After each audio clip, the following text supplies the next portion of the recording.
most angry.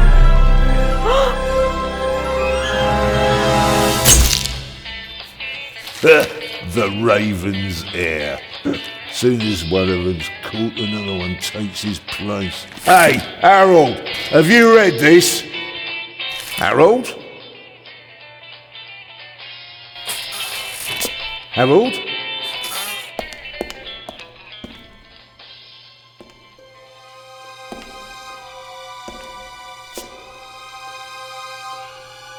Harold? You hear me? This is no time for fun and games.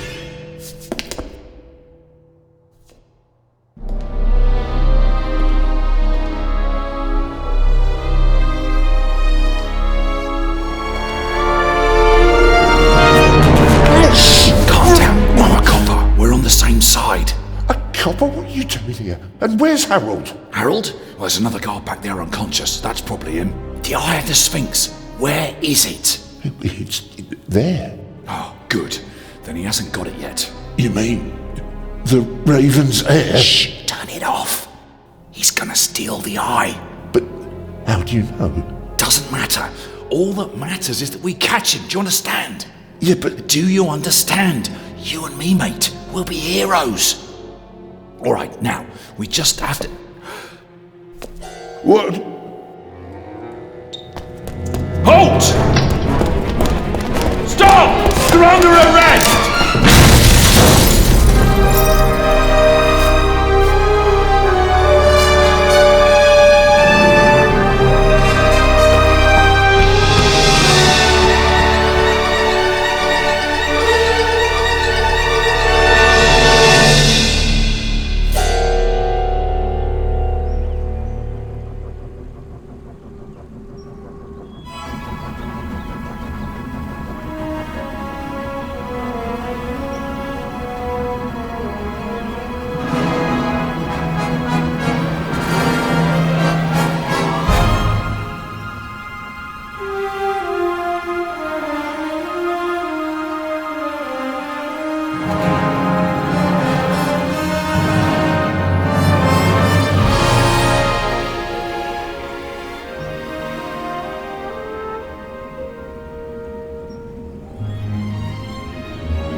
Hands up!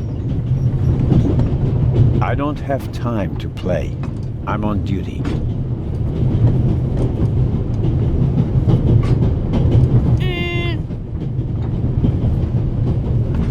You're funny, but you don't look like a real cop. You don't even have a revolver.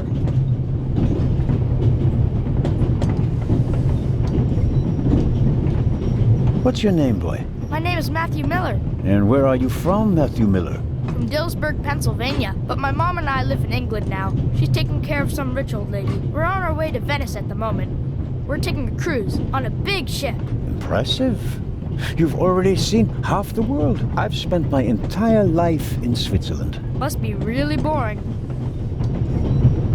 And what's with the gun? What do you need it for? It's the Raven. He was gunned down, so now I need a pistol. Dead birds don't need guns. Nor do live ones. You don't know who the Raven is, do you? He's the greatest burglar ever. He stole paintings from the Louvre. And those priceless eggs with gold and diamonds and stuff. And Bobby Dobbs says he replaced the crown jewels with rhinestones. I know who the Raven was. Although I don't quite buy that bit about the crown jewels. You do know these days there are thieves far more dangerous than your old Raven. 2 days ago, a precious ruby was stolen from the British Museum. There was an explosion. A guard was severely injured. Really? Yeah. And you know what the papers say? You talk too much, Constable. Zellner, monsieur. Anton Jakob Zellner. Or did he pull a gun on you? No, monsieur. Get a move on. Inspector Legrand, it's a great honor to work with a celebrity like you. We appreciate the support of the Swiss police, but it'd be better if you'd remain seated and keep an eye on things.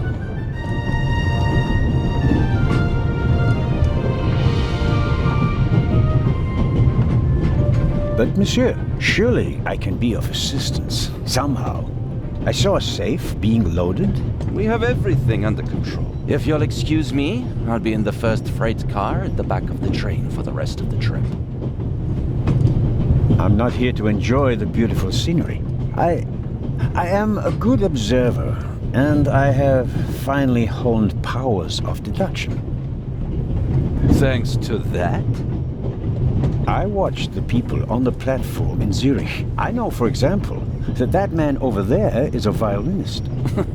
That would be more impressive if there weren't a violin case next to him. And I believe that the gentleman in the next carriage is a German doctor on his way to Italy to take up a new position. And what gives you that idea? There's the rod of Asclepius engraved on his cufflink. And he's carrying a German-Italian dictionary. Maybe he's just taking a holiday in Italy, following in Goethe's footsteps. Too much luggage. And no, he's not retiring to Italy either. The suitcases are too shabby for me to believe that he can afford to retire in his late 50s. All right then, Constable Zellner. Constable Zellner. If you're such a clever fellow, what am I doing on this train?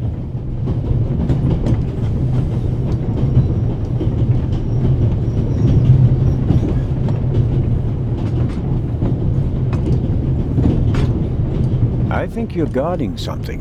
Oh, really? And what might it be?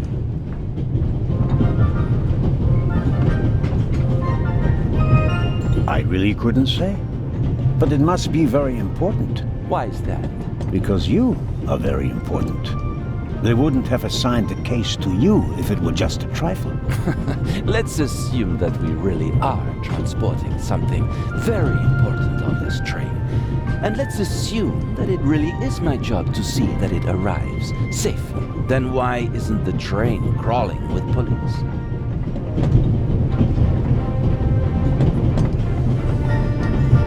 You don't want to arouse attention. Évident.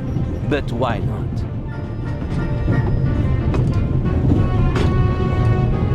It's a trap. You've got a vivid imagination. I'll give you that. Well, that is impressive, I admit. But the fewer people involved, the better. We'll get along fine without you. You won't. Won't. Pardonnez-moi. I can help. And I will help. You are in my country, and I've been ordered to assist you. And that's exactly what I'll do, whether you like it or not. Clever and stubborn. Your commitment speaks volumes, Zellner. But this is my show, and I don't need you. Bon voyage. But how do you know?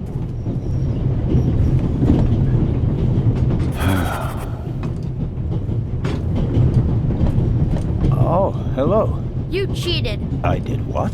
I saw you talking to the German doctor on the platform. He told you everything himself, and you were just pretending to put two and two together. And what of it? Do you know who that is? That's Inspector Nicholas Legrand. You have to impress him if you want to work with him. I'm going to tell on you. You'd really tell on me? To the very policeman who shot your dear Raven? Whoa! It was him? Mm-hmm. Hunted and killed Europe's most famous burglar. That's how he got his start. I won't tell him a thing. I wouldn't either.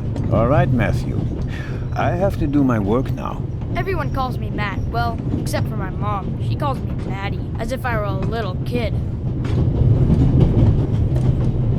Whether Legrand wants my help or not, I'll keep my eyes open. Maybe I can change his mind.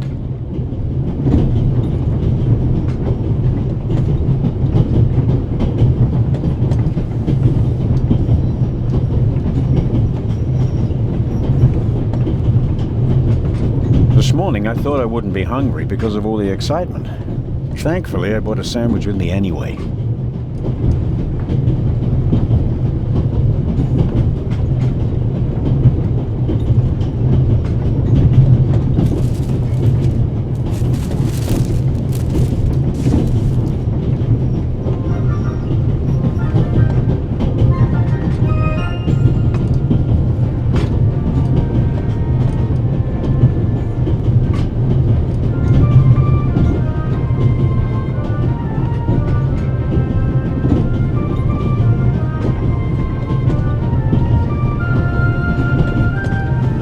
So excited this morning that I couldn't eat anything.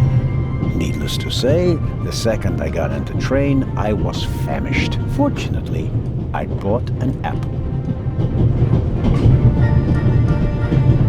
I was so excited. Fortunately.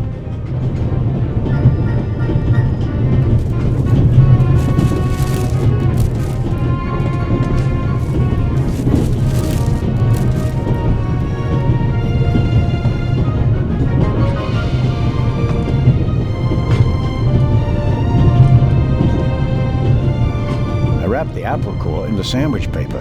That way I can carry it without making a mess of my trouser pocket. Still, I'd prefer not to have to carry them all day.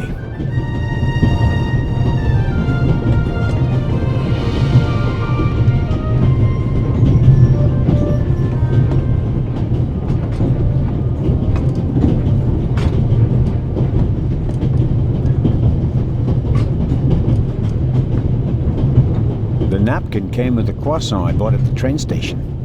A guilty pleasure. I don't need that either.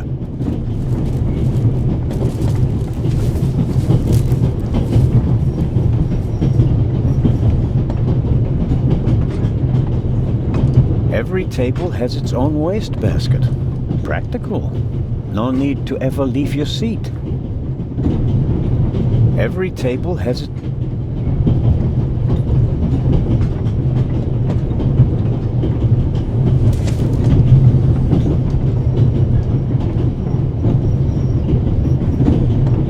All right.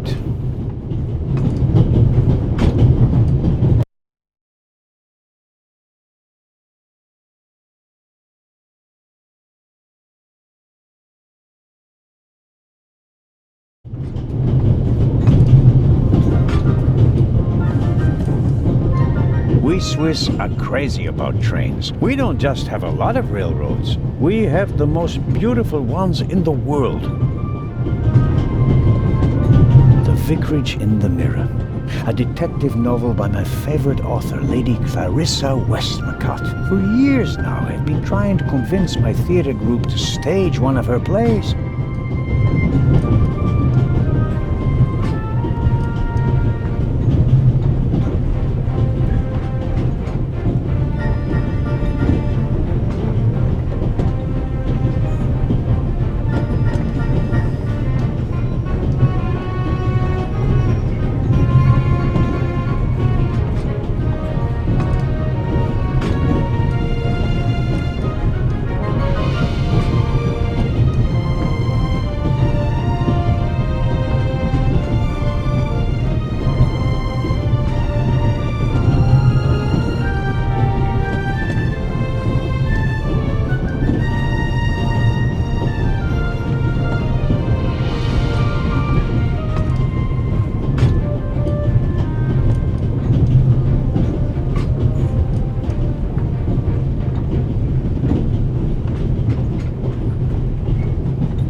The large map shows the different routes of the Orient Express.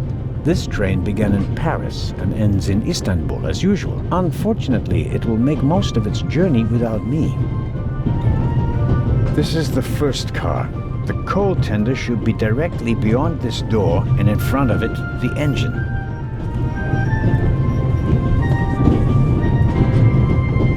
The violinist is a good-looking fellow, and he's traveling through the most beautiful mountain landscape in the world. One can only hope that his violin is better tuned than he.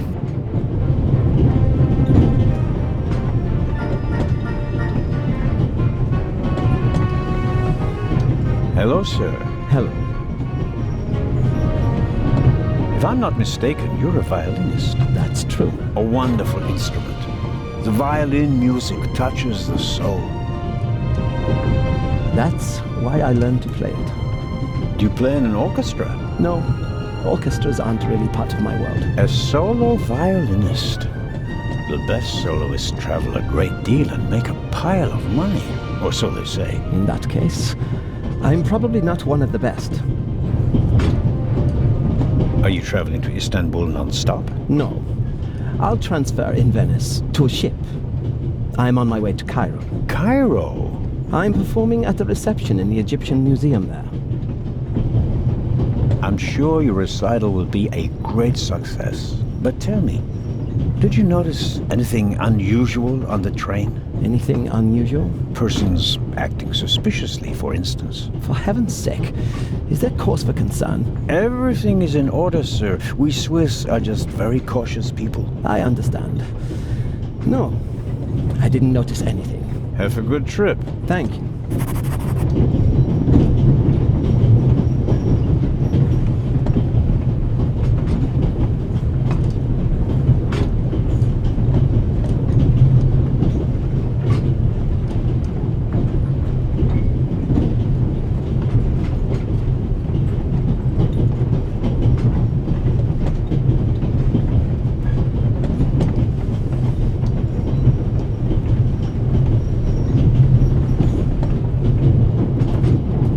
Very kind of you.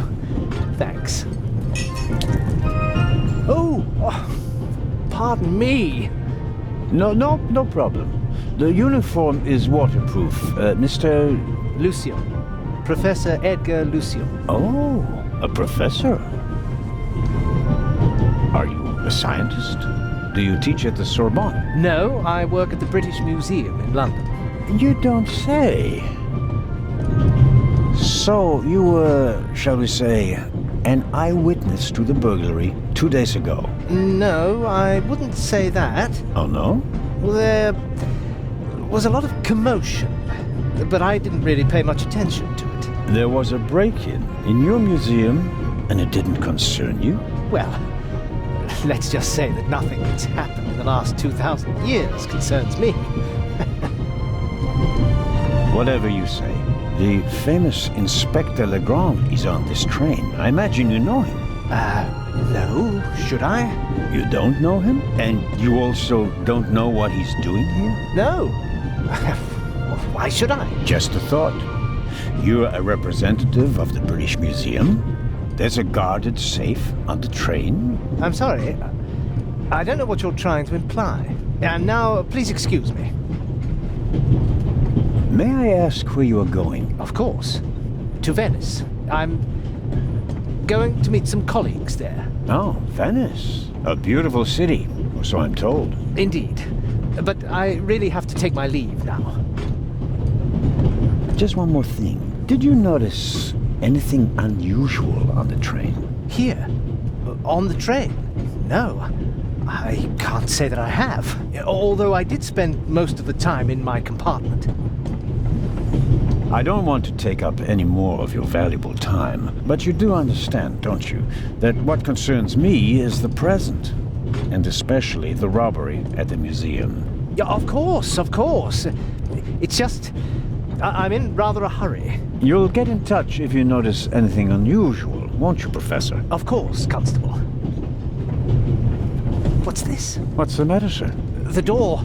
I can't open it. Ah, we'll sort it out somehow.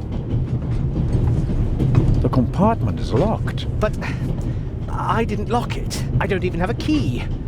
I asked the steward. He was going to bring me one, but he never came back. Someone locked it. Find the steward. He needs to bring me the key immediately. Calm down, Professor. I'll see what I can do. You don't understand. I have to get back in my compartment. All right, just wait here.